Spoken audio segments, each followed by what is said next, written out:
Il y a quelques années, c'était un discours très tendance sur les réseaux sociaux. C'était un discours qui était beaucoup employé par les coachs qui poussaient carrément les personnes à quitter leur emploi parce que selon ces coachs, l'entrepreneuriat était beaucoup mieux que le salariat. J'ai créé ma page Les histoires qui vous parlent pour surtout pousser les personnes à l'entrepreneuriat, mais les pousser à l'entrepreneuriat de façon vraiment consciente. À aucun moment sur ma page, je n'ai fait la comparaison entrepreneuriat, salariat, parce que j'ai testé les deux et je peux vous dire que c'est complètement différent et c'est pour des personnes complètement différentes. Alors, si vous avez commencé un business et que vous vous apprêtez à quitter votre emploi pour vous consacrer à 100% à votre business, j'aimerais partager mon expérience pour que vous puissiez encore réfléchir à votre décision et vous demander est-ce que c'est le moment de quitter mon emploi. Si c'est la première fois que vous me voyez, je suis Elodie Onana. Je suis web entrepreneur et depuis 2019, je vous accompagne à vous lancer dans le business en ligne avec la Chine, avec la Turquie. Je vous accompagne à utiliser Internet pour commencer un business parce que je suis sûre que nous avons tous un potentiel qu'on peut monétiser. Vous avez commencé votre business, ça se passe bien, vous avez des commandes, vous êtes tout excité, mais seulement vous avez votre travail de 9h à 17h qui vous occupe et vous vous dites, mais il faudrait peut-être que je laisse mon emploi pour me consacrer à mon business parce que pour le moment, tout se passe bien. La première chose que je vais vous dire, c'est que ne vous emballez pas. Il faut savoir que tout business a une période de pic où tout fonctionne à merveille, tout se passe bien, l'argent entre, vous êtes excité et tout, et une autre période où tout se passe complètement mal. L'autre chose aussi que je vais vous dire, c'est que la plupart des personnes qui font ces vidéos, qui vous demandent de laisser votre emploi pour vous consacrer à l'entrepreneuriat ou pour vous lancer à l'entrepreneuriat, la plupart de ces personnes ont un support system. Et je vais encore expliquer c'est quoi le support system. C'est tout un système auquel on a pensé, une solution auquel on a pensé pour gérer nos besoins élémentaires le temps que le business fonctionne.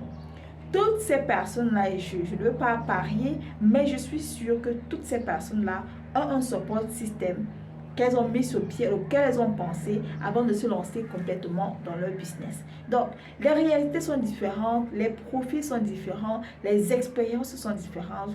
Ne vous lancez pas sur la base de ce que vous écoutez tous les jours ou alors la réalité apparente sur les réseaux sociaux que pour ces personnes, tout se passe bien. Ce n'est toujours pas le cas. Si vous avez un emploi qui vous occupe de 9h à 17h et que vous voulez vous lancer dans le business, choisissez une activité qui n'a pas besoin de votre présence physique tout le temps. Parce que si vous vous lancez dans un business qui a besoin de votre activité physique, de votre présence physique, tout le temps, la probabilité qu'on vous renvoie est très élevée. Demandez-vous, si je n'ai plus ce boulot, est-ce que je serai capable de gérer mes charges minimum? Et par charge minimum, je n'entends même pas le luxe de payer une salle de sport, le luxe de payer une nouvelle paire de chaussures chaque mois. Non, je parle ici de se loger, de manger, de se déplacer. Si je n'ai plus cet emploi-là, est-ce que je suis capable de subvenir à mes propres besoins? Donc, choisissez une activité qui ne vous prend pas complètement de votre temps. Choisissez une activité que vous pouvez gérer après votre boulot. Choisissez une activité que vous pouvez gérer pendant le boulot, par exemple comme le e-commerce, ou alors peut-être 1 heure avant de vous préparer pour aller au travail. Du moins, choisissez une activité qui ne vous absorbe pas complètement et qui vous permette quand même de travailler. Première des choses. Deuxième des choses, lorsqu'on a déjà choisi une activité qui ne demande pas trop de notre présence physique, deuxième des choses, organisez-vous. Organisez-vous, que ce soit votre temps et également vos finances. Pourquoi organiser ses finances? Je vais partager mon expérience comme d'habitude. En 2020, je travaillais dans une entreprise et j'ai perdu le travail. Et malheureusement, ça s'est arrêté comme ça. Et il fallait tout de même que je continue de subvenir à mes besoins. Mais quand j'ai perdu le travail en question, je me suis dit, mais attends, le travail que j'ai perdu là, c'est vrai que je l'ai perdu. Mais si je me concentre à 200% sur mon activité, je suis sûre que ça va me rapporter plus. Comment est-ce que j'allais payer le loyer? Comment est-ce que j'allais me nourrir? Comment est-ce que j'allais me déplacer? Donc, la pression psychologique là, a fait que je me consacre et que je produise encore plus. Mais j'avais aussi le choix de dire que, ok, comme j'ai perdu le travail, c'est pas grave, je ne vais pas chercher un autre travail, je vais me concentrer à ce que je fais à 200%. J'avais le luxe, je peux dire ça comme ça, de prendre cette décision-là. Pourquoi? Parce que mon activité, bien que je la faisais en parallèle du travail que j'avais, ça me permettait de faire beaucoup de choses. Financièrement, ça me permettait de gérer mes charges. Financièrement, ça me permettait de voyager.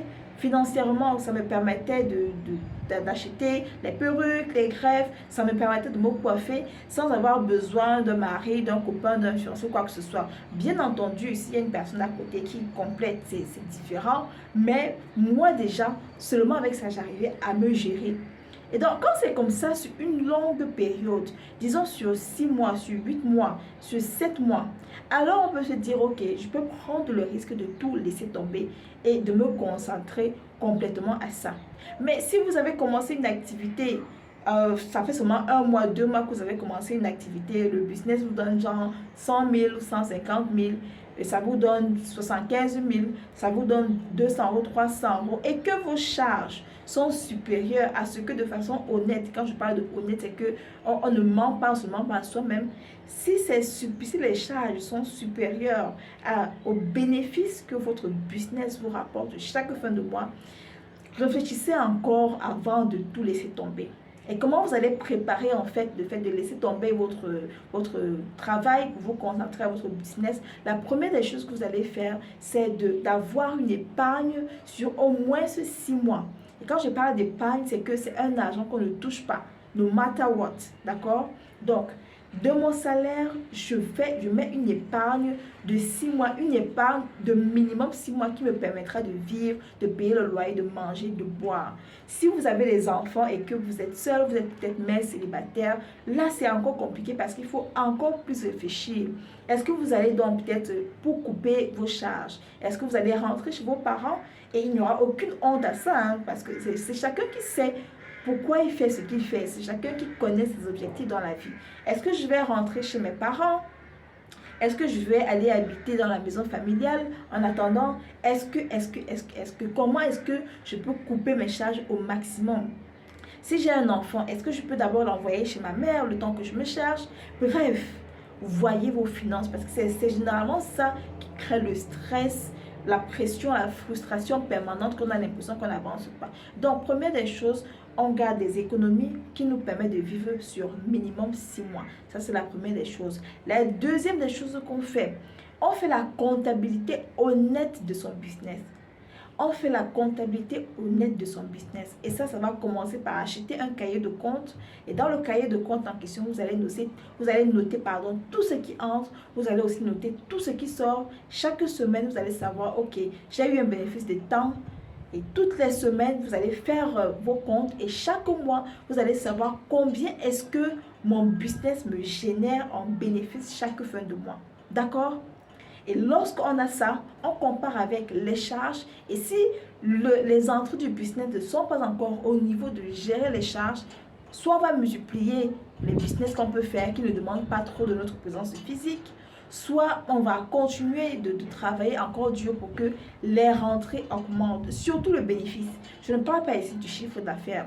Vous pouvez avoir un chiffre d'affaires de 1 million, 2 millions, 3 millions, 4 000 euros, 5 000 euros chaque fin du mois, mais votre bénéfice est seulement 200 000. Moi, j'ai eu ça. Où je vois que non, l'argent est vraiment entré, c'est beaucoup et tout. Mais quand j'enlève les charges, j'enlève le loyer, j'enlève le salaire, j'enlève les factures, j'enlève le capital des marchandises, j'enlève le coût de la publicité, sans compter le temps que tu mets pour poster les articles et tout, tu te retrouves seulement avec tes 300 euros, tu te retrouves seulement avec 200 000, tu te retrouves seulement avec 50 000. C'est très possible.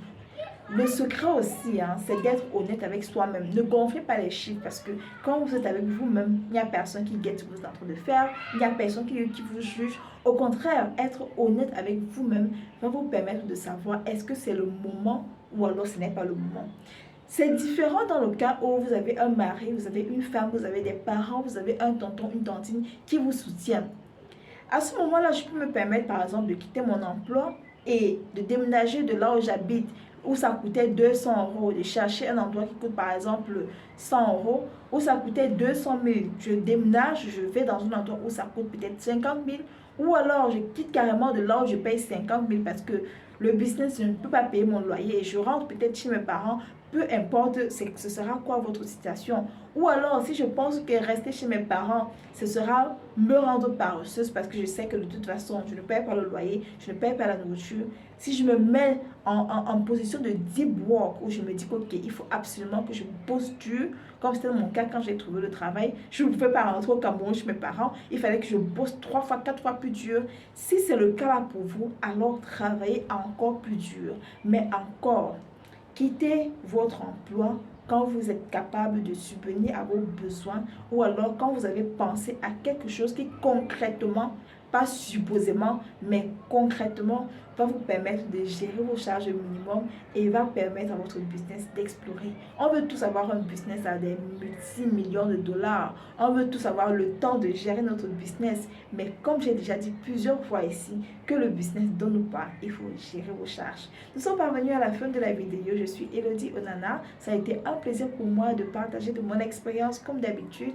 N'hésitez pas à me suivre sur ma page Facebook Les Histoires qui vous parlent ainsi que sur ma chaîne YouTube Elodie Onana si vous ne voulez plus rien rater de mon contenu. Ciao les boss!